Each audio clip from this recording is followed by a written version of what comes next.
Hello दोस्तों, मैं सरला Yadav SY Hindi platform पर एक बार फिर से आप सभी का हार्दिक अभिनंदन करती हूं। और आज की इस वीडियो में मैं लेकर आई हूं आप सबके सामने बसंत भाग 3 संपूर्ण बसंत भाग के 3 के एमसीक्यूज यहाँ पर इस वीडियो में आप सबके लिए हम लाए हैं।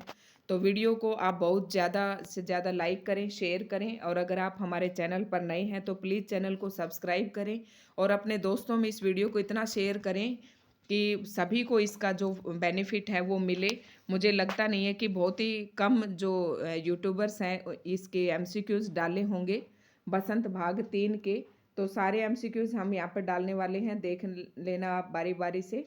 और जिस किसी ने भी बसंत भाग 3 के अध्याय नहीं पढ़े हैं वो अपने एसवाई हिंदी प्लेटफॉर्म चैनल पर जाकर बसंत भाग 1 तो हम संपूर्ण करवा चुके हैं। बसंत भाग 2 के भी कुछ एक अध्याय बचे हैं और बसंत भाग 3 भी लगभग पूरी हो चुकी है। काव्य शास्त्र जो बच्चा पढ़ना चाहे वो एसवाई हिंदी प्लेटफॉर्म चैनल पर जाकर पढ़ सकता है। हिंदी साहित्य की भी हमने अपने चैनल पर शुरुआत कर रखी है। भक्ति काल और आदि काल भी करवा रखे हैं, एमसीक्यूज भी डाल रखे हैं। आरोह भाग 1, आरोह भाग 2, क्षितिज भाग 1 और क्षितिज भाग 2 संपूर्ण एमसीक्यूज आपको इन किताबों के आपको मिल जाएंगे एसवाई हिंदी प्लेटफॉर्म चैनल पर।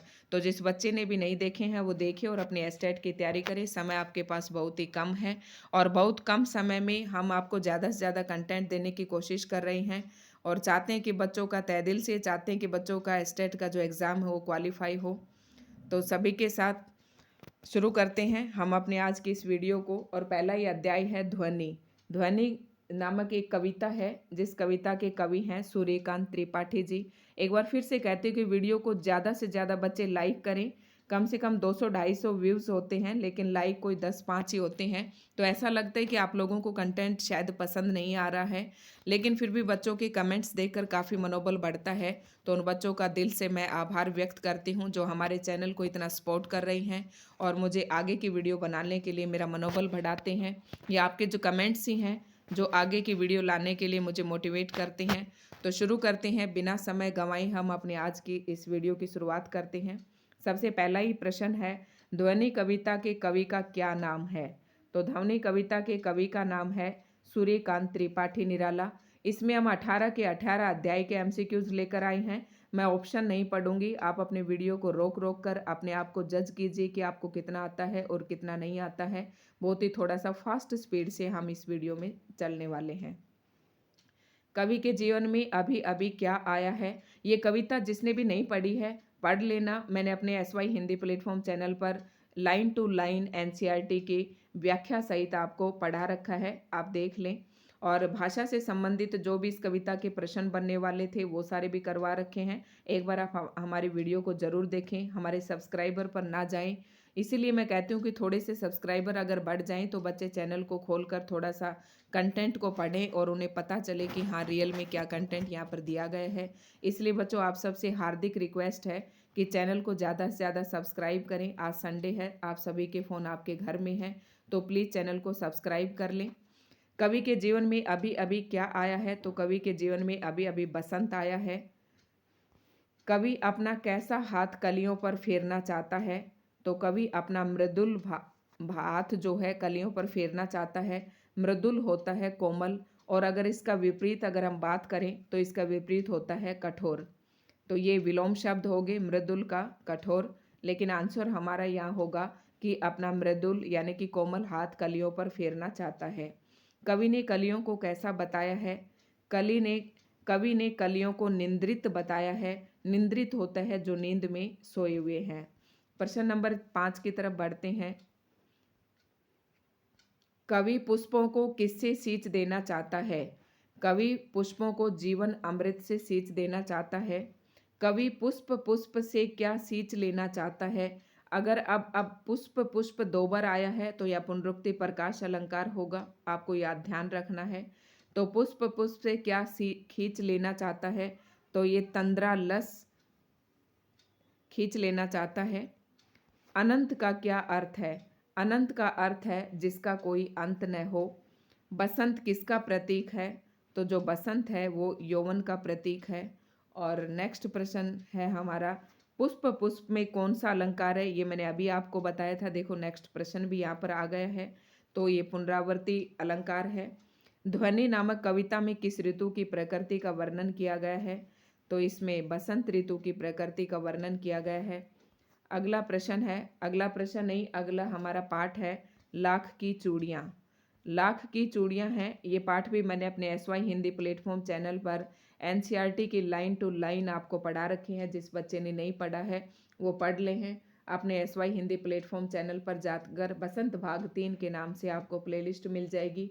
और लाख की चूड़ियाँ जो है ये इसके लेखक हैं। लाख की चूड़ियों की जो कहानी है ये इसके लेखक हैं कामता नाथ। एक प्रश्न यहाँ से पूछा जाता है, पीछे के एस्टेट में भी पूछा गया था। पिछली बार जो 2022 में टीजीटी एस्टेट का जो पेपर था उसमें इस प्रश्न पूछा गया था। अभी जब आगे आएगा तो बताऊंगी। लेकिन जैसे जैसे मैं आपको चैप्टर पढ़ाती हूँ, अध्याय के अंदर मैं सारे प्रश्न बताती हूँ कि ये कब आया था, ये प्रश्न आया था, वो मैंने साथ साथ आपको बता के अध्याय पढ़ा रखा है। तो इससे क्या होता है कि आपको प्रीवियस ईयर के पेपर भी उठाने की ज़रूरत नहीं पड़ती अगर आप हमारे चैनल पर एस्टेट की तैयारी करते हैं तो ये लाख की चूड़ियाँ जो है हिंदी की अगर विधा के दृष्टिकोण से देखें तो ये कहानी है। और इसके जो कवि का नाम, लेखक का नाम है, सॉरी, वो कामता नाथ है।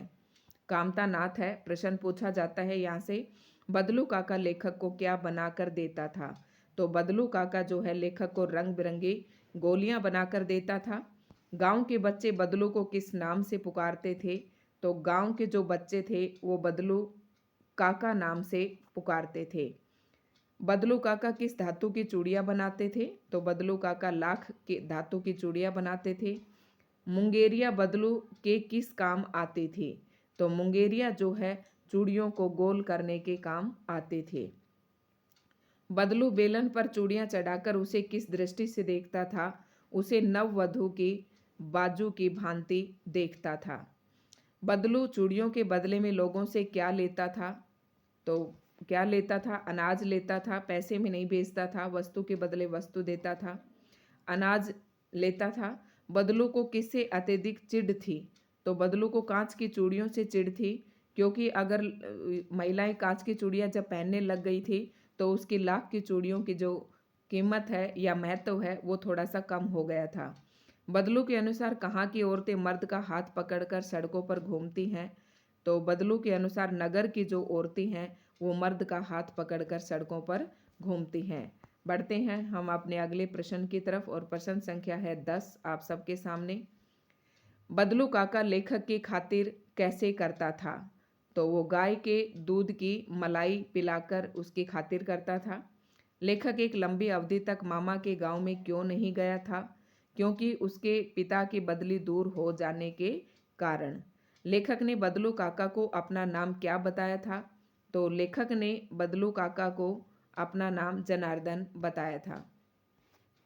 जब लेखक बदलू काका से लंबी अवधि के बाद मिलने गया तो वह किस बीमारी से पीड़ित था? तो वह फसली खांसी से पीड़ित था। बदलू काका की बेटी का क्या नाम है? तो वो रज्जो है। बदलू ने अपनी गाय क्यों बेच दी थी? काम बंद होने के कारण बदलू ने अपनी गाय बेच दी थी। रज्जो ने जो चूड़ियों का जोड़ा पहना हुआ था वह किसके लिए बनाया गया था? तो वह जमींदार की बेटी के लिए बनाया गया था। अगला हमारा अध्याय है अध्याय नंबर 3 और ये है बस की यात्रा। ये हिंदी की विधा की दृष्टि से देखें तो ये व्यंग्यपरक रचना है। व्यंग्य होता है कोई कटाक्ष, कोई आलोचना, उसे व्यंग्य कहते हैं हम। और इसके बस की यात्रा के जो लेखक हैं वो हरिशंकर परसाई हैं। विधा की दृष्टि से बस की यात्रा एक व्यंग्य है और इसके लेखक हैं हरिशंकर परसाई। कितने मित्रों ने तय किया कि शाम की बस से चलेंगे? तो 5 मित्रों ने तय किया कि हम बस से चलेंगे। ये चैप्टर भी मैं अपने एसवाई हिंदी प्लेटफॉर्म चैनल पर पढ़ा रखा है। अगर आपकी इच्छा हो, आप पढ़ना चाहें तो आप पढ़ सकते हैं। लेखक और उसके मित्रों ने कहाँ के लिए बस पकड़ी थी? तो वो सतना के लिए बस पकड़ी थी, क्योंकि हर पाठ का उद्देश्य जानना आप लोगों के लिए ज़रूरी है। और आपके जो टीजीटी एस्टेट के एस्टेट में इसी तरह के प्रश्न पूछे जाते हैं कि जो ये अध्याय आपके सिलेबस में दिए गए हैं, बसंत भाग 1, 2 और 3, इन पाठों का जो उद्देश्य क्या है, कवि ने किस उद्देश्य से ये लिखे हैं और क्या संदेश आप तक देना चाहता है, तो हर पाठ का उद्देश्य आपको पता होना चाहिए। जो बस की यात्रा पाठ है इसके पीछे यही उद्देश्य है कि जो प्राइवेट कंपनी के जो मालिक हैं वो पैसों की खातिर किसी की जान की परवाह भी नहीं करते हैं। लोगों ने लेखक और उसके मित्रों को कौन सी बस में न जाने की सलाह दी थी? तो शाम वाली बस में न जाने की सलाह दी थी।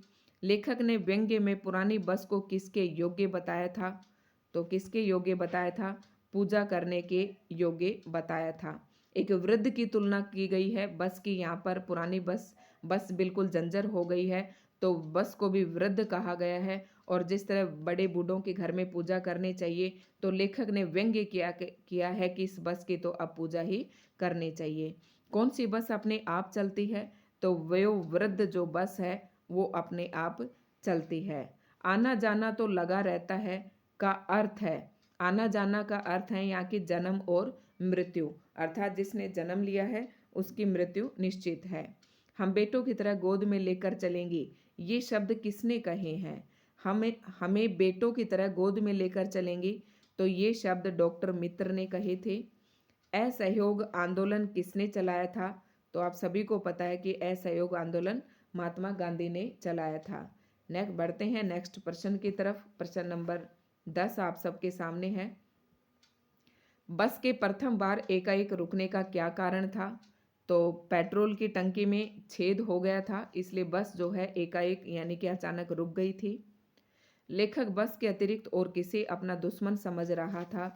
तो लेखक जो बस थी वो तो थी उसकी दुश्मन, साथ साथ पेड़ों को भी दुश्मन समझ रहा था, क्योंकि उसे ये लग रहा था कि बस की जो हालत है वो बहुत खस्ता हो चुकी है और बस न जाने कब इन पेड़ों से जाकर टकरा जाएगी, तो इसलिए पेड़ भी उसे उसके दुश्मन लग रहे थे। लेखक ने पुरानी बस की तुलना किससे की है? तो पुरानी बस की तुलना एक वृद्धा से की है। प्राणांत का क्या अर्थ है? प्राणांत का अर्थ है प्राणों का अंत अर्थात मृत्यु से इसका मतलब होगा। इस तरीके के प्रश्न आपको पेपर में बहुत कंफ्यूज करते हैं। बियाबान में किसकी अंत्येष्टि करनी पड़ेगी? बियाबान मतलब जहाँ पर कोई नहीं रहता, वहाँ बियाबान यानी कि सुनसान जगह को कहते हैं। तो अंत्येष्टि का मतलब होता है अंतिम संस्कार। तो उन्होंने सोचा कि बियाबान में किसकी अंत्येष्टि करनी पड़ेगी? वृद्धा बस की। कहाँ पहुंचकर बस का टायर फिस हो गया? तो पुलिया पर पहुंचकर बस का टायर फिस हो गया। ठीक है। लेखक ने कहाँ पहुंचने की उम्मीद छोड़ दी? तो लेखक जो है पन्ना पहुंचने की उम्मीद छोड़ दी और वो बस जो है सतना से पन्ना जा रही थी। इस बात का भी आपको ध्यान रखना है। बढ़ते हैं नेक्स्ट अध्याय की तरफ और अगली कविता है हमारी अध्याय नंबर 4 में। कविता है दीवानों की हस्ती। ये हिंदी की विधा की दृष्टि से एक कविता है और इस कविता के जो कवि हैं वो भगवती चरण वर्मा है। यहाँ से भी प्रश्न पूछा जाता है इस कविता में से भी। दीवानों के साथ साथ क्या चलता है? तो दीवानों के साथ साथ मस्ती का आलम चलता है। दीवाने क्या उड़ाते चलते हैं? तो दीवाने जो हैं धूल उड़ाते चलते हैं। नेक्स्ट प्रश्न है हमारा, दीवाने क्या बनकर आते हैं? क्या बनकर आते हैं? दीवाने उल्लास बनकर आते हैं, मस्ती का आलम अपने साथ लाते हैं और धूल उड़ाते हुए चलते हैं। इस तरीके से आपको प्रश्न याद रखने हैं एक ही लाइन में। वे किस रूप में बह चलते हैं? तो गीत, रक्त, अमृत या आंसू? तो इसका आंसर होगा आंसू। दीवाने संसार को क्या लुटाते हैं? तो दीवाने संसार को प्यार लुटाते हैं। स्वच्छंद शब्द का क्या अर्थ है? तो स्वच्छंद का अर्थ है, यहाँ 4 ऑप्शन दिए गए हैं आपके सबके सामने, बड़ा, गौरव, स्वतंत्र या अपना छंद। तो यहाँ स्वच्छंद का अर्थ होगा स्वतंत्र। दीवाने अपने हृदय पर कैसे निशाने ले जाते हैं? तो दीवाने अपने हृदय पर असफलता की निशानी अपने साथ ले जाते हैं। ध्यान रखना सफलता नहीं आएगा, इसका आंसर असफलता आएगा। कवि ने रुकने वाले किसे कहा है? तो कवि ने देशवासियों को रुकने वाले कहा है। नेक्स्ट प्रश्न है, दीवानों को किसने बांधा था? तो दीवानों को और कोई नहीं बांध सकता, स्वयं वे अपने आप से बंधते हैं। प्रश्न नंबर 11 नहीं है, अगला अध्याय है हमारा चिट्ठियों की अनूठी दुनिया। ये भी मैंने अपने SY हिंदी प्लेटफॉर्म चैनल पर पढ़ा रखा है। लाइन टू लाइन NCERT की आपको फुल डिटेल से पढ़ा रखा है। जिस बच्चे ने भी चैप्टर नहीं पढ़ा है और पढ़ना चाहे तो एक 15-20 मिनट 10-15 मिनट की वीडियो है, आप देख लें। हो सकता है इनसे हटकर कोई प्रश्न आ जाए तो आपको दिक्कत ना हो। चिट्ठियों की अनूठी दुनिया शीर्षक पाठ के लेखक का क्या नाम है? तो चिट्ठियों चिट्ठियों की अनूठी दुनिया जो है ये हिंदी की विधा की दृष्टि से एक निबंध है। इस तरीके के प्रश्नों का आपको पता होना चाहिए। जब मैंने चैप्टर पढ़ाया है, एक बार आप वीडियो ज़रूर चलाकर देखें तो पता चलेगा कि किस तरीके से मैंने पढ़ाया है। तो चिट्ठियों की अनूठी दुनिया विधा की दृष्टि से एक निबंध है और ये लिखा है अरविंद कुमार सिंह ने। जिस काम को संचार के आधुनिकतम साधन नहीं कर सकते उसे सरलता से कौन कर सकता है? तो उसे सरलता से पत्र कर सकते हैं। तमाम विवाद और नई घटनाओं की जड़ में कौन काम करता है? तो पत्र करते हैं। उर्दू में पत्र को क्या कहते हैं? तो उर्दू में पत्र को खत कहते हैं। ये मैंने अध्याय पढ़ाया था जब बताया था कि अलग अलग संस्कृत में क्या कहते हैं, हिंदी में क्या कहते हैं। तो पाठ की तो एक अलग ही बात होती है, आप वहाँ से पढ़ सकते हैं। पत्र अपने भीतर किसे सहेज कर रखते हैं? तो पत्र अपने भीतर यादों को सहेज कर रखते हैं। 16 वर्ष से कम आयु वर्ग के बच्चों के लिए पत्र लेखन प्रतियोगिता का आयोजन किसने करवाया था? तो ये विश्व डाक संघ ने करवाया था। किसने कहा था कि नए संचार के माध्यमों साधनों से दुनिया बदल रही है? तो ये बात पंडित जवाहरलाल नेहरू ने कही थी। विश्व डाक संघ ने पत्र लेखन प्रतियोगिता कब आरंभ की थी? इम्पोर्टेंट है, 1972 में आरंभ की थी। भारत में कौन सबसे अधिक बेसब्री से पत्र का इंतजार करते हैं? तो जो सैनिक लोग होते हैं वो सबसे ज़्यादा बेसब्री से पत्र का इंतजार करते हैं। नेक्स्ट प्रश्न है प्रश्न नंबर 10। स्थानगत दूरी किसके विकास के कारण कम हुई है? तो ये परिवहन के साधन की वजह से विकास परिवहन के साधनों के विकास के कारण स्थानगत दूरी जो है कम हुई है। लोग अपने पुरखों की चिट्ठियाँ किस रूप में संभाल कर रखते हैं? तो वो अपनी विरासत के रूप में संभाल कर रखते हैं। किनके पत्र अनुसंधान के विषय हैं? तो जो महान पुरुषों के प्रश्न हैं, विषय पत्र हैं, वो अनुसंधान के विषय हैं। महान हस्तियों की याद क्या होती है? तो महान हस्तियों की याद पत्र होती है। एक बार सभी बच्चे वीडियो को लाइक कर दें और अपने दोस्तों के साथ शेयर करें, और अगर आप चैनल पर नए हैं तो प्लीज़ चैनल को सब्सक्राइब कर लें। तमाम देशों के देश, काल और समाज को जानने समझने का असली पैमाना क्या बताया गया है? तो ये पत्र बताया गया है। नेक्स्ट है अध्याय नंबर हमारा 6, अध्याय नंबर 6, भगवान के डाकिए। और जब भगवान के डाकिए हैं, ये हिंदी की विधा के दृष्टिकोण से कविता है और इसके कवि हैं रामधारी सिंह दिनकर। किनकी लाई हुई चिट्ठियाँ पेड़ पौधे पानी और पहाड़ बाँसते हैं? तो जो पक्षी और बादल लाते हैं चिट्ठियाँ, जो पक्षी और बादल चिट्ठियाँ लाते हैं उनको पेड़ पौधे पानी और पहाड़ ही बाँच पाते हैं। और एक यहाँ पर ये भी है कि पक्षी और बादल को क्या कहा गया है? तो पक्षी और बादल को भगवान के डाकिए कहा गया है। पक्षी और बादल की चिट्ठियों को कौन नहीं समझता? तो इसको मानव जो है, इंसान जो है वो नहीं समझ पाता है। मनुष्य पक्षी और बादल की चिट्ठियों से केवल क्या समझ सकता है? मनुष्य जो है पक्षी और बादल की चिट्ठियों से एक देश दूसरे देश को सुगंध भेजता है। एक देश दूसरे देश को सुगंध भेजता है।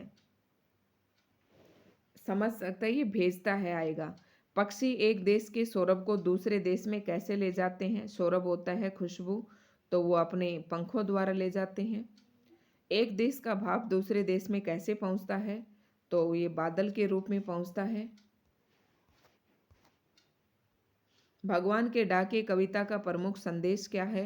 तो विश्व बंधुत्व की भावना। ये इंपॉर्टेंट है, इसको नोट कर लेना। प्रश्न नंबर 8 आता है हमारे सामने, उसके उतने ही थे, सॉरी। अगला जो अध्याय है हमारा, क्या निराश हुआ जाए। और ये हिंदी की विधा की दृष्टि से देखें तो ये एक निबंध है और ये जो निबंध के लेखक हैं वो हजारी प्रसाद द्विवेदी जी हैं। लेखक का मन क्यों बैठ जाता है? तो लेखक का मन भ्रष्टाचार के कारण बैठ जाता है। किसमें अधिक दोष दिखाई देते हैं? तो ऊंचे पदों पर बैठे हुए लोगों में अधिक दोष दिखाई देते हैं। एक बहुत बड़े आदमी ने लेखक से किसे सुखी व्यक्ति बताया था। एक बहुत बड़े आदमी ने लेखक से किसे सुखी बताया था, तो उसको बताया था जो कुछ भी नहीं करता। लेखक ने मानव महासमुद्र किसे कहा है, तो ये भारतवर्ष को कहा है। आज के युग में कौन पिस रहा है, तो आज के युग में जो मेहनती और ईमानदार लोग हैं वही ज़्यादा पिस रहे हैं। आज के युग में कौन फल फूल रहा है, तो झूठ और फरेब का जो रोजगार है वो ज़्यादा फल फूल रहा है। लेखक के अनुसार ईमानदारी को किसका पर्याय समझा जाता है, तो ईमानदारी को मूर्खता का पर्याय समझा जाता है। भारतवर्ष में कैसी वस्तुओं के संग्रह को अधिक महत्व नहीं दिया जाता है, तो भारतवर्ष में भौतिक वस्तुओं के संग्रह को अधिक महत्व नहीं दिया जाता है। लेखक की दृष्टि में मनुष्य का कौन सा गुण महान है, तो जो आंतरिक गुण है वो महान है। इसके और भी प्रश्न है, काफ़ी इम्पोर्टेंट अध्याय है आपके एग्जाम के दृष्टिकोण से। भारतवर्ष में सदा किस संयम के बंधन में बांधकर रखने का प्रयास किया गया है, तो क्रोध एवं विलासिता को बांध कर रखने का प्रयास किया गया है। भारतवर्ष सदा किसे धर्म के रूप में देखता रहा है, तो जो कानून है उसे धर्म के रूप में देखता रहा है।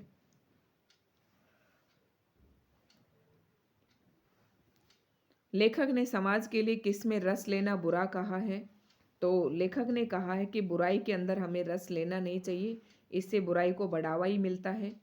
टिकट बाबू ने लेखक को कितने रुपए लौटा दिए थे, तो टिकट बाबू ने लेखक को 90 रुपए लौटा दिए थे। लेखक ने किस घटना को ठगी और वंचना की अनेक घटनाओं से अधिक शक्तिशाली कहा है, तो टिकट बाबू वाली घटना को अधिक शक्तिशाली कहा है। बस का कंडक्टर साइकिल लेकर कहाँ गया था, तो बस का कंडक्टर जो है साइकिल लेकर दूसरी बस लेने गया था। चेहरे की हवाइयाँ उड़ना, इस तरीके के प्रश्न भी आपके एग्जाम में पूछे जा सकते हैं। तो इसका अर्थ है चेहरे की हवाइयाँ उड़ना अर्थात घबरा जाना। किस कवि ने अपने गीत में धोखे या नुकसान के अवसर पर भगवान को स्मरण करने की प्रार्थना की थी, तो ये रविंद्रनाथ ठाकुर ने की थी।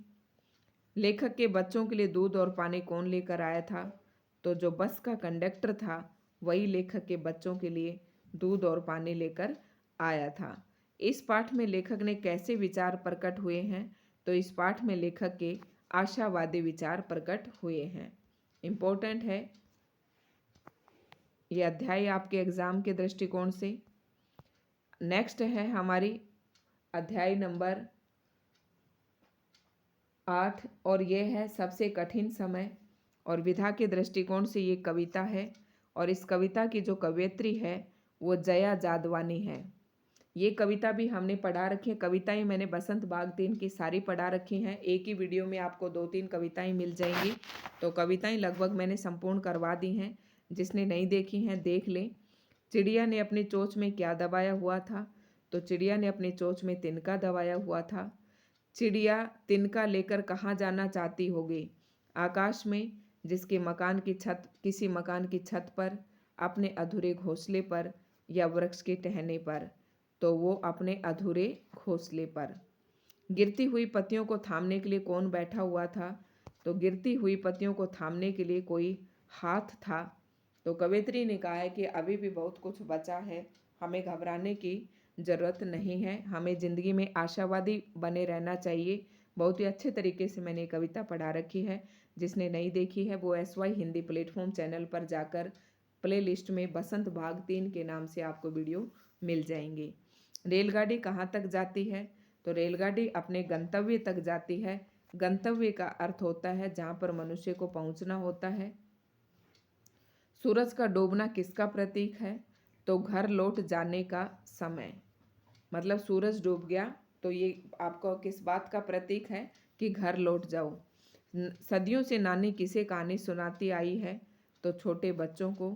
कविता में बस किसकी खबर लेकर आती है, कविता में बस जो है बचे हुए लोगों की खबर लेकर आती है।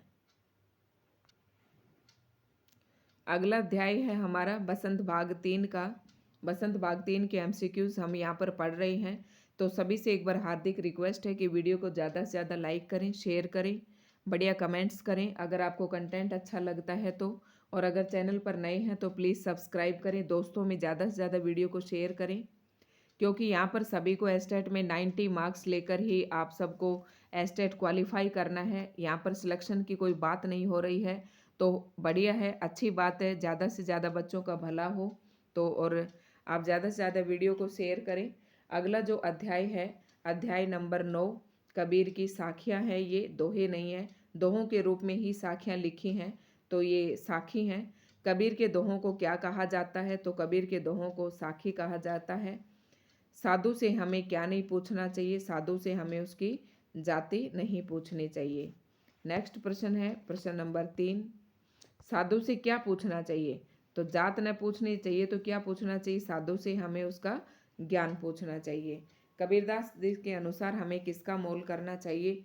तो कबीरदास जी के अनुसार हमें तलवार का मोल करना चाहिए। एक गाली कब अनेक बन जाती है? जब हम पलटकर गाली देने लगते हैं तो एक गाली जो है अनेक गालियां बन जाती हैं। इनके कबीरदास जी के साखियों का भी मैंने लाइन टू लाइन व्याख्या करवा रखी है, देख लेना आप। कबीरदास के अनुसार हमें गाली का उत्तर कैसे देना चाहिए? तो मौन रहकर देना चाहिए ताकि गालियों की संख्या ना बढ़े। कबीर ने कितनी दिशाओं में मन का घूमना बताया है? तो 10 दिशाओं में मन का घूमना बताया है। माला तो कर में फिरे जीवी फिरे मुख माही, मनुआ तो दहु दिसी फिरे यह तो सुमरन नाही। इस दोहे में कैसी भक्ति का उल्लेख किया गया है? तो इसमें पाखंड पूर्ण भक्ति का उल्लेख किया गया है। कबीर ने किसकी निंदा न करने का उपदेश दिया है? तो कबीर ने कहा कि घास की हमें कभी भी निंदा नहीं करनी चाहिए, क्योंकि घास जो होती है हमारे पैर के नीचे होती है और उसका एक तिनका हमारे आँख में गिरते ही तिनके की औकात का पता चल जाता है। तो जिसका संसार में कोई बैरी नहीं होता, किसका संसार में कोई बैरी नहीं होता? जिसका मन शीतल होता है। आपा शब्द का क्या अर्थ है? या आपा का अर्थ है अहंकार। अगला अध्याय है हमारा कामचोर। कामचोर, और ये हिंदी की विधा की दृष्टि से एक कहानी है।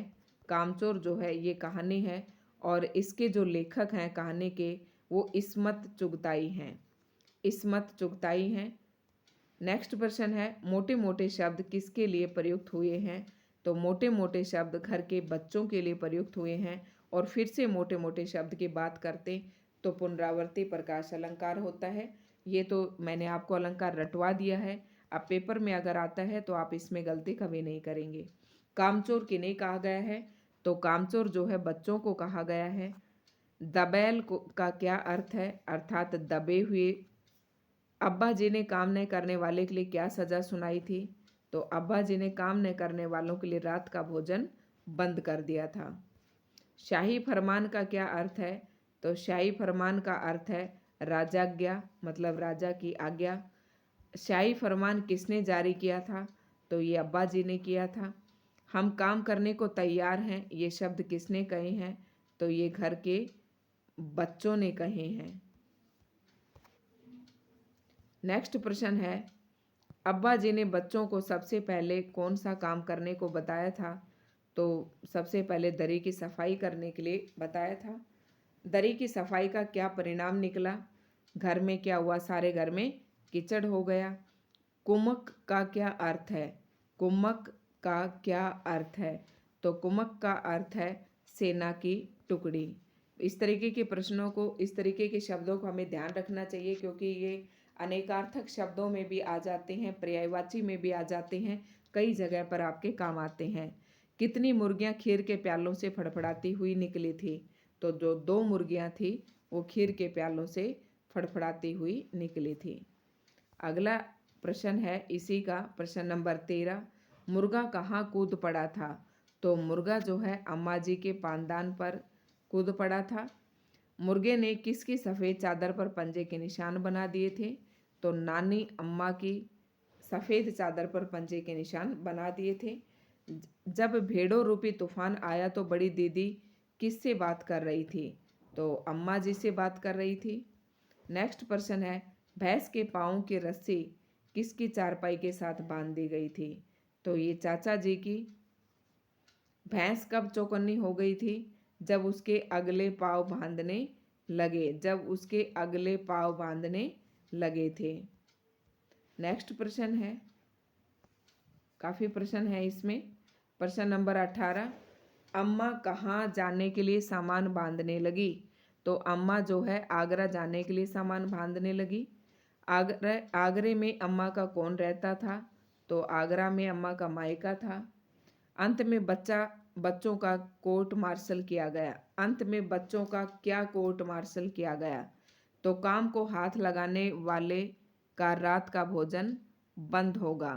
काम को हाथ लगाने वालों का रात का, ऑप्शन बी इसका राइट आंसर होगा। प्रश्न नंबर 21 है, अंत में बच्चों ने क्या निर्णय लिया? तो अंत में बच्चों ने ये निर्णय लिया कि हिलकर पानी न पीने का।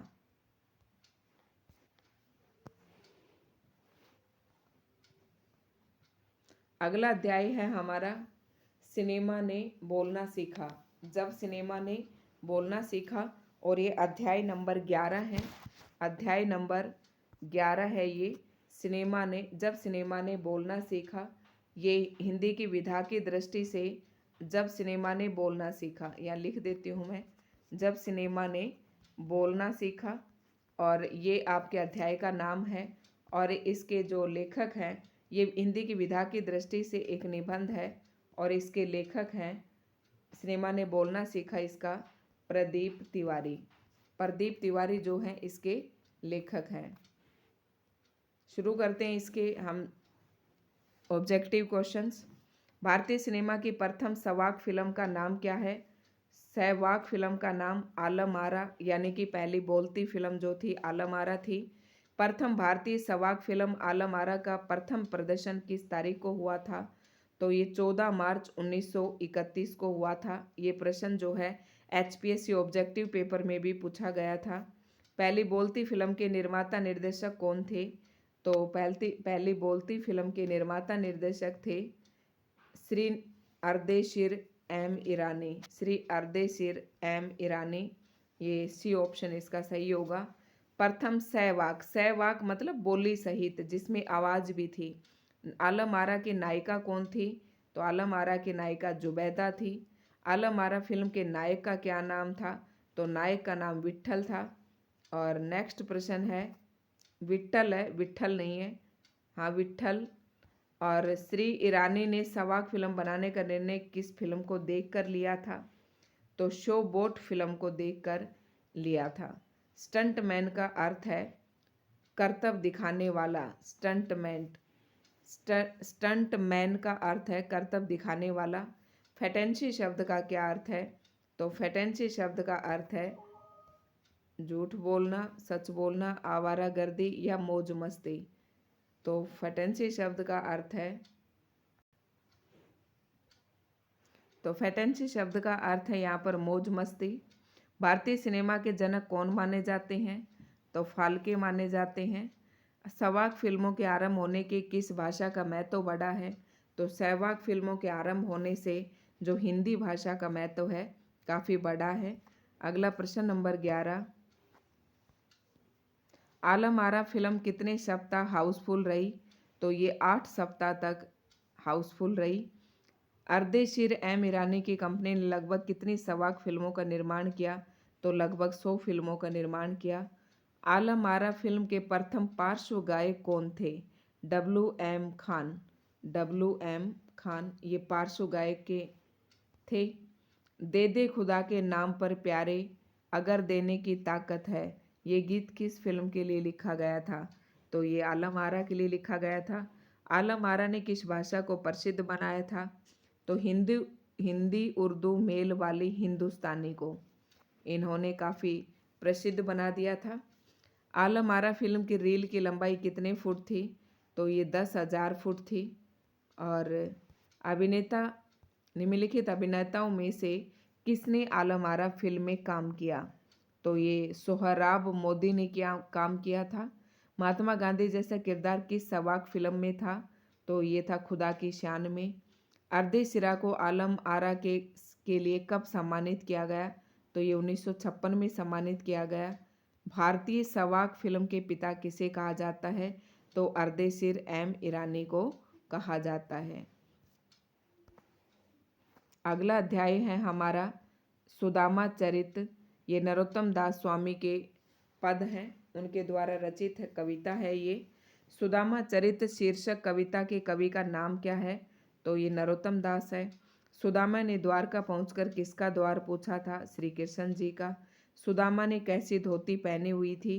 फटी हुई धोती पहनी हुई थी। और सुदामा श्री कृष्ण के द्वार पर खड़ा हुआ हैरान होकर क्या देख रहा था?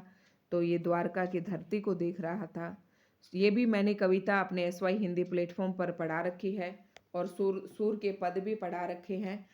बसंत भाग 3 की सारी कविताएं मैंने पढ़ा रखी हैं, बिल्कुल लाइन टू लाइन। जिस बच्चे नहीं देखी हैं वो देख लें, और चैनल को सब्सक्राइब नहीं किया तो चैनल को सब्सक्राइब कर ले ताकि आगे आने वाली वीडियो के नोटिफिकेशन आप तक पहुंच सके। इसके लिए आप बेल आइकन को प्रेस कर लें। सुदामा की वेशभूषा क्या बताती है? तो उसकी दीनहीन दशा को बताती है। द्वारपाल ने श्री कृष्ण को किसके आने की खबर दी थी? तो द्वारपाल ने गरीब ब्राह्मण के आने की खबर दी थी। श्री कृष्ण के व्यथित होने का कारण क्या था? तो मित्र की दीनहीन दशा था। श्री कृष्ण ने सुदामा के पैर किससे धोए थे? तो नैनों के आंसू से धोए थे। नैन हम आँख को कहते हैं। सुदामा की पोटली में क्या था? सुदामा की पोटली में चावल थे जो उसकी पत्नी ने दिए थे।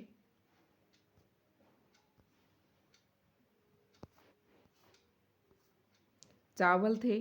सुदामा चावलों की पोटली किस कारण नहीं देना चाहता था? तो वो संकोच के कारण नहीं देना चाहता था, क्योंकि सुदामा ने उनके धन वैभव को, महलों को देखा तो उसे चावल जो है अपनी बहुत तुच्छ सी भेंट लगी, इसलिए वह चावल को नहीं देना चाहता था। बचपन में सुदामा और श्री कृष्ण को चने किसने दिए थे? तो ये गुरु माता ने दिए थे। इस कविता में सुदामा की किस पुरानी आदत की ओर संकेत किया गया है? तो चोरी की आदत की ओर संकेत किया है। तंदुल का क्या अर्थ है? तंदुल का अर्थ यहाँ चावल है।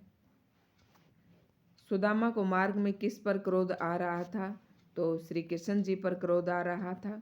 श्री कृष्ण ने सुदामा को क्या कहकर उलाहना दिया था? चोरी की आदत कहकर उलाहना दिया था। श्री कृष्ण ने सुदामा की सहायता किस रूप में की थी? तो अप्रत्यक्ष रूप से की थी। उसे पता नहीं था कि उसको क्या क्या दे दिया गया है। श्री कृष्ण बचपन में घर घर जाकर किस वस्तु की चोरी करते फिरते थे? तो ये दही की चोरी करते फिरते थे। Option B. सुदामा की झोपड़ी में क्या बदलाव आ गया था? तो झोपड़ी के स्थान पर भव्य महल बनवाया गया था। सुदामा चरित कविता किस भाषा में रचित है? तो ये ब्रज भाषा में रचित है। नेक्स्ट प्रश्न है, सुदामा के दिन कैसे बदल गए? श्री कृष्ण की कृपा से सुदामा के दिन बदल गए थे।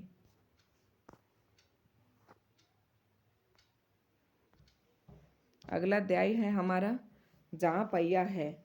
जहाँ पहिया है ये हमारा अगला अध्याय, अध्याय नंबर 13, और हिंदी की ये विधा की दृष्टि से एक रिपोर्टार्ज है।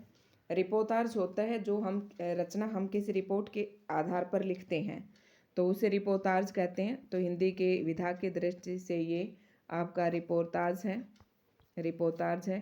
और इसके जो लेखक हैं वो पी साईनाथ हैं। लिखा है, अध्याय का नाम है जहाँ पहिया है, विधा की दृष्टि से एक रिपोर्टार्ज है, और लेखक है पी साईनाथ। अध्याय नंबर ये 13 है।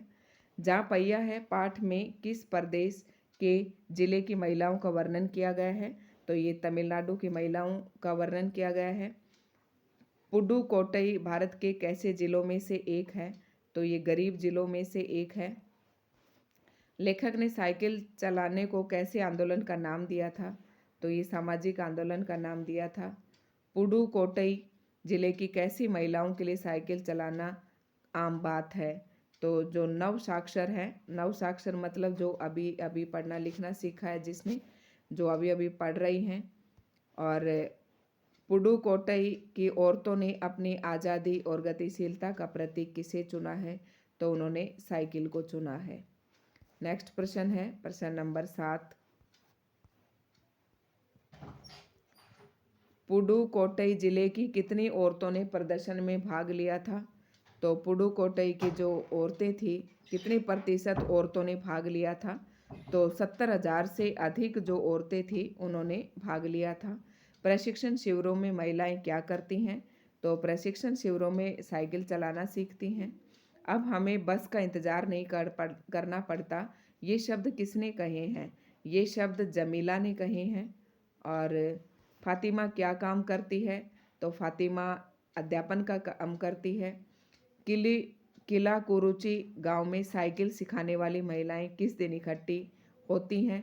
तो वो रविवार को इकट्ठी होती हैं। साइकिल ने महिलाओं को कैसी चर्चा से बाहर निकलने का मार्ग दिया? तो घिसी पीटी चर्चाओं से बाहर निकलने का मार्ग दिया। लेखक के अनुसार पहिया किसका प्रतीक है? तो जो पहिया है ये समय का प्रतीक है। पुडुकोट्टई जिले में अंतर्राष्ट्रीय महिला दिवस कब मनाया गया था? तो ये 1992 में मनाया गया था, याद रखना। सन 1992 में पुडुकोट्टई जिले की कितनी महिलाओं ने अंतर्राष्ट्रीय महिला दिवस में भाग लिया? तो 1500 महिलाओं ने भाग लिया। और ऐसे याद रखना कि एक महिला कभी खड़ी नहीं हो सकती, दो महिलाएं एक साथ खड़ी होती है, दो। तो आपको याद आ जाएगा 1992, दो से। ठीक है। और वहाँ पर कितनी महिलाएं खड़ी थी? दो महिलाएं नहीं, 1500 महिलाएं खड़ी थी। कब खड़ी थी? 1992 में, इस आंदोलन में, ऐसे याद रखना। साइकिल सीखने से महिलाओं में कैसी भावना उत्पन्न हुई थी? तो आत्मसम्मान की भावना उत्पन्न हुई थी।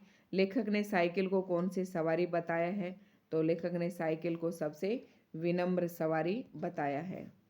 अगला अध्याय है अकबरी लोटा। और अकबरी लोटा जो है हिंदी की विधा की दृष्टिकोण से एक कहानी है। ये अकबरी लोटा विधा की दृष्टि से एक कहानी है। और जो इसके लेखक हैं वो अन्नपूर्णानंद वर्मा हैं। लाला झाऊलाल की पत्नी ने उसे कितने रुपए देने को कहा था? तो 250 रुपये देने को कहा था।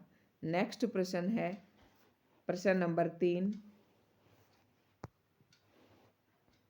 लाला झाऊलाल की पत्नी ने किसे रुपए मांगने की धमकी दी थी? तो अपने भाई को धमकी दी थी। लाला झाऊलाल ने कितने दिन में रुपए देने का वादा किया था? तो 7 दिन में रुपए देने का वादा किया था। सप्ताह से आपका तात्पर्य 7 दिन से है या 7 वर्ष से? ये शब्द किस पात्र ने कहे हैं? तो ये लाला झाऊलाल की पत्नी ने कहे थे। नेक्स्ट प्रश्न है चारों खाने चित होना मुहावरे का क्या अर्थ है? पूर्णतः असफल होना। लाला झाऊलाल ने 5वें दिन अपनी विपदा किसे सुनाई थी? तो अपने मित्र बिलवासी जी को सुनाई थी। किस कारण से झाऊलाल को मरोड़ पैदा हो जाती थी? तो पत्नी की व्यंग्य में हंसी से उसको मरोड़ हो जाती थी। व्यंग्य में हंसी से। लाला झाऊलाल छत पर क्या कर रहे थे? तो चिंता में टहल रहे थे। लाला झाऊलाल की पत्नी पानी किस बर्तन में लाई थी? तो वो पुराने लोटे में लाई थी। नेक्स्ट प्रश्न है लोटे में पानी पीना पसंद न होने पर भी लाला झाऊलाल पत्नी के सामने नहीं बोले क्योंकि पानी का अदब मानते थे। पानी का नहीं, पत्नी का अदब मानते थे। लाला झाऊलाल के हाथ से लोटा छूटने का क्या कारण था? तो हाथ से लोटा छूटने का कारण उसका मानसिक तनाव था। सॉरी। बिलवासी मिश्र कौन था? तो बिलवासी मिश्र झाऊलाल का मित्र है। लोटे की सबसे पहले कितने रुपए की बोली लगाई गई थी? तो ये 50 रुपए की बोली लगाई गई थी। जब भी मैं यहाँ वीडियो बनाती तो 1-2 छींक मुझे ज़रूर आती है क्योंकि अंदर कमरे में बैठकर वीडियो बनानी पड़ती है और ठंड बहुत लगती है। तो बच्चों से यही रिक्वेस्ट है कि प्लीज़ वीडियो को ज़्यादा से ज़्यादा लाइक करें, शेयर करें और चैनल पर अगर आप नए हैं तो प्लीज़ सब्सक्राइब ज़रूर कर लें। अंत में लोटा कितने में बिका? तो अंत में लोटा जो है 500 रुपये में बिका। अंग्रेज को कैसी वस्तुएं संग्रह करने का शौक था? तो अंग्रेजों को ऐतिहासिक वस्तुएं संग्रह करने का शौक था।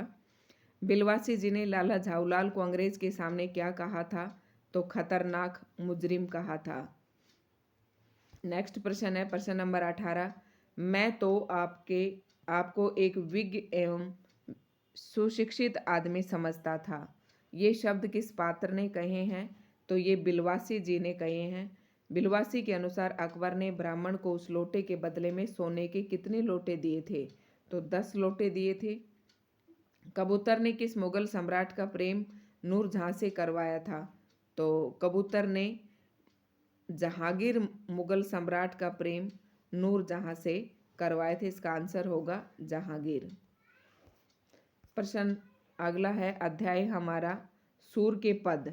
सूर के पदों की व्याख्या मैंने बहुत ही अच्छे से अपने SY हिंदी प्लेटफॉर्म चैनल पर डाल रखी है। सूरदास के पद और नरोत्तम स्वामी के पद, ये दोनों ही कविताएं तो सारी करवा दी हैं बसंत भाग 3 की। आप SY हिंदी प्लेटफॉर्म चैनल पर जाकर देख सकते हैं। सूरदास के पद किस भाषा में रचित हैं? तो सूरदास के जो पद हैं ये ब्रज भाषा में रचित हैं। नेक्स्ट प्रश्न है प्रश्न नंबर 2।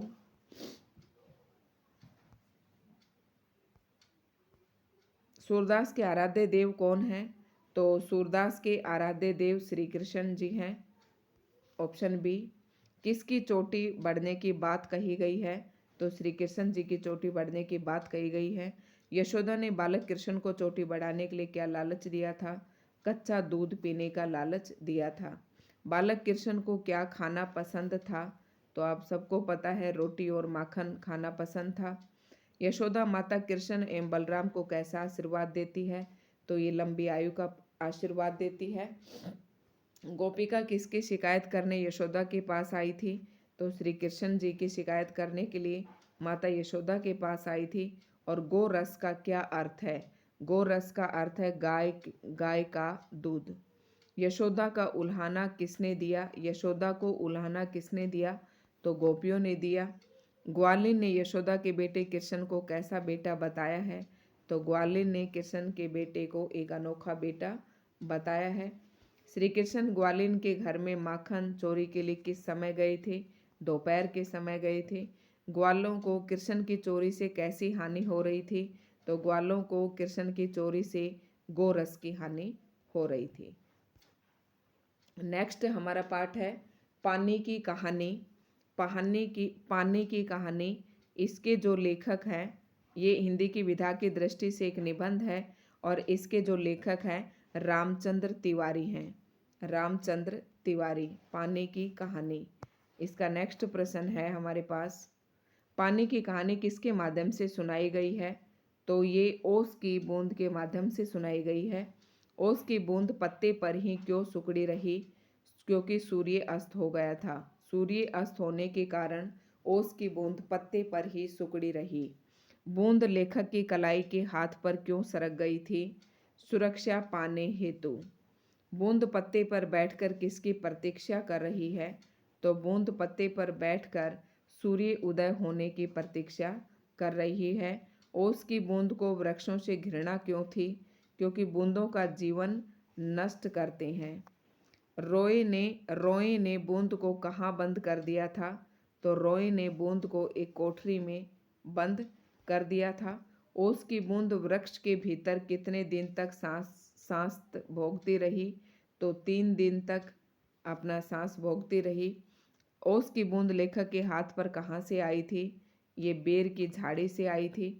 निम्नलिखित में से बूंद का पुरखा कौन सी गैसें हैं? तो इसके गैस हैं हाइड्रोजन और ऑक्सीजन। ये प्रश्न भी इम्पोर्टेंट है। सूर्य में अब गैस किस रूप में विद्यमान है? तो ये लपटों के रूप में विद्यमान है। जो भयानक पिंड सूर्य के करीब आ रहा था वह सूर्य से कितना बड़ा था? तो वह लाखों गुना बड़ा था। नेक्स्ट प्रश्न प्रश्न नंबर 13। सूर्य के एक भाग के टूटने का कारण था? क्या कारण था? अत्यधिक खिंचाव। पृथ्वी आरंभ में किस रूप में थी? तो आग के गोले के रूप में थी।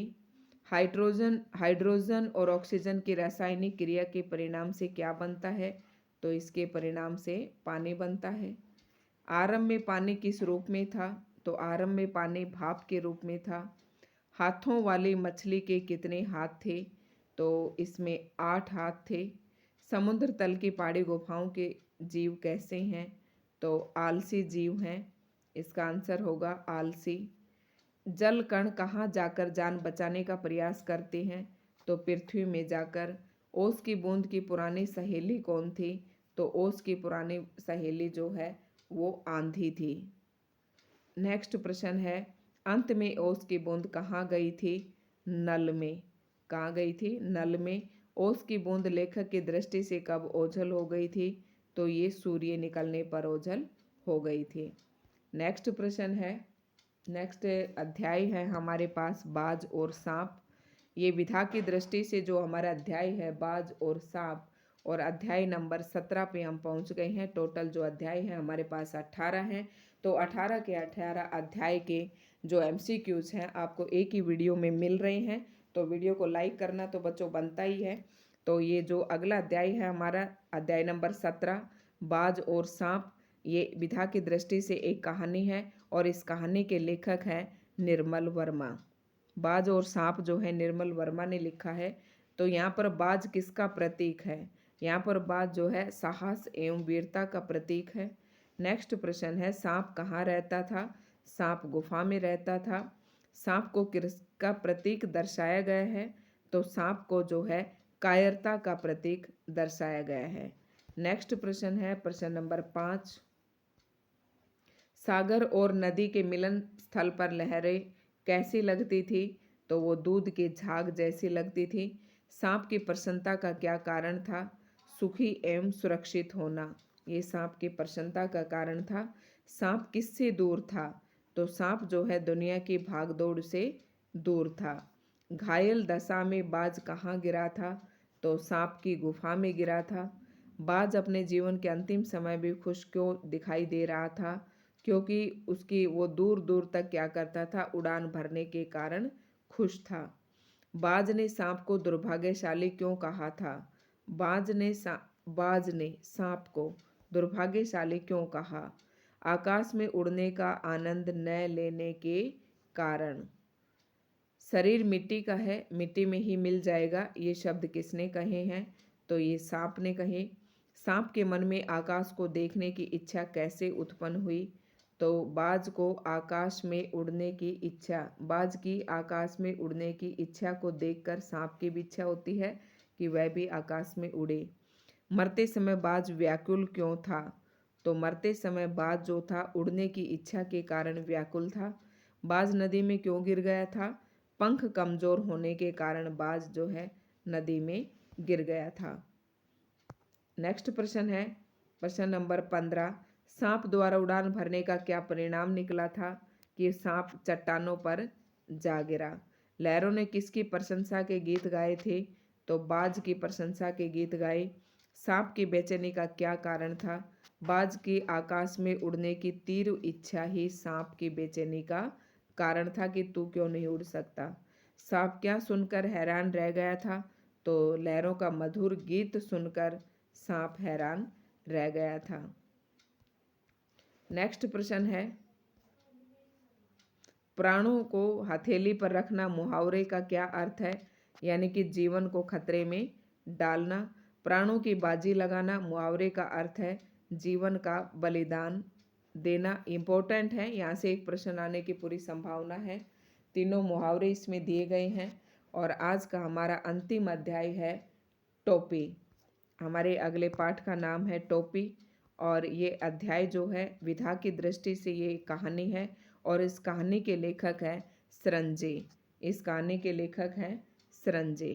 गवरिया गवरिया के अनुसार कपड़े पहनने से आदमी कैसा लगता है? तो गवरिये के अनुसार कपड़े पहनने से आदमी सुंदर लगता है। नेक्स्ट प्रश्न है आपका, गवरा के अनुसार आदमी द्वारा कपड़े पहनने पर क्या हो जाता है? तो कपड़े पहनने पर चेहरा ढक जाता है, वास्तविक सुंदरता ढक जाती है, गुण समाप्त हो जाते हैं या देवता बन जाते हैं। तो ऑप्शन सी इसका राइट होगा, वास्तविक सुंदरता ढक जाती है। गवरा के अनुसार, गौरा के अनुसार कपड़े पहनने से आदमी को क्या हानि होती है? तो वो कहता है कि धन घट जाता है, शान बढ़ जाती है, समय नष्ट होता है, सहनशीलता की शक्ति नष्ट हो जाती है। तो इसका ऑप्शन डी इसका राइट आंसर होगा। प्रश्न नंबर 5 की बात कर लेते हैं। प्रश्न नंबर 5 है, गवरिया ने कौन सी इच्छा प्रकट की थी? तो गवरिया ने टोपी पहनने की इच्छा प्रकट की थी। गौरा के अनुसार टोपी कौन पहनता है? तो जो आदमियों का राजा होता है वो टोपी पहनता है। गवरिया ने क्या ठान लिया था? तो गवरिया ने टोपी पहनने की ठान ली थी। टोपी बनवाने के लिए गवरिया ने कारीगरों को कितनी मजदूरी दी थी? तो पूरी वस्तु का आधा भाग मजदूरी दी थी। गवरिया रुई का फाहा लेकर किसके पास गई थी? तो वो धुनिया के पास गई थी। राजा को देखकर गवरिया क्या कहने लगी कि राजा के सिर पर तो टोपी नहीं है। जब गवरिया राजा के महल में पहुंची तो राजा क्या कर रहा था? खुशबूदार तेल से मालिश करवा रहा था। राजा ने गवरिया की सुंदर टोपी देखकर क्या कहा था? गवरिया की सुंदर टोपी देखकर राजा ने क्या कहा था? यह टोपी किसने बनाई? यह टोपी किसने बनाई? नेक्स्ट प्रश्न है प्रश्न नंबर 13। राजा के सामने सबसे पहले कौन पेश हुआ? धुनिया, कोरी, दर्जी या बुनकर? तो इसका आंसर आ जाएगा ऑप्शन बी, दर्जी। राजा ने खजाने के धन को बढ़ाने के लिए क्या किया? तो गरीबों से बेगार लेना शुरू किया, महल के खर्च कम करने शुरू किए, नौकरों का वेतन बंद कर दिया, फौज कम कर दी। तो ये आ जाएगा गरीबों से बेगार लेना शुरू किया। खजाने को बढ़ाने के लिए गरीबों से बेगार लेना शुरू किया। और नेक्स्ट है हमारा प्रश्न, राजा ने गवरिया की टोपी क्यों लौटा दी? तो राजा ने गवरिया को टोपी क्यों लौटा दी? गवरिया की टोपी क्यों लौटा दी? अपमान के कारण। टोपी खाने से हमें क्या शिक्षा मिलती है? मजदूर को उसकी पूरी मजदूरी देनी चाहिए। गवरिया ने राजा से टोपी लेकर उसे क्या कहा? गवरिया ने राजा से टोपी लेकर राजा को डरपोक कहा। नेक्स्ट प्रश्न है, राजा की शर्मिंदगी का क्या कारण था? राजा की शर्मिंदगी का कारण था गवरिया के सामने झुकना। मतलब राजा बेचारा गवरिया की टोपी उतार के दे दी कि बेइज्जती हो जाएगी, तूने गवरिया की टोपी पहन ली। तो राजा की शर्मिंदगी का क्या कारण था? कि गवरिया के सामने झुकना। दुनिया ने गवरिया के विषय में क्या कहा था? गवरिया ने पूरी मजदूरी दी। दुनिया ने गवरिया के विषय में क्या कहा था? कि गवरिया ने पूरी मजदूरी दी। यह कहानी उच्च वर्ग की किस प्रवृत्ति की ओर संकेत करती है? तो किस प्रवृत्ति की ओर संकेत करती है? शोषण की तरफ। तो ये थे हमारे आज के प्रश्न और यहीं पर समाप्त होते हैं पूरी हमारी बसंत भाग 3। बसंत भाग 3 और बसंत भाग 1 मैंने अपने SY हिंदी प्लेटफॉर्म चैनल पर पूरी पढ़ा रखी है। अगर उसके MCQs भी अगर बन पाते हैं तो मैं आप सबके सामने ज़रूर लेकर आऊँगी। और बसंत भाग 2 के भी अभी बसंत भाग 3 के मैंने सारे MCQs आप सबके सामने करवा दिए हैं। तो दोस्तों आपको वीडियो कैसी लगी? अगर आपको वीडियो पसंद आई तो वीडियो को लाइक करें, शेयर करें और अगर आप हमारे चैनल पर नए हैं तो चैनल को सब्सक्राइब करें। तो आप लोगों का बहुत बहुत धन्यवाद।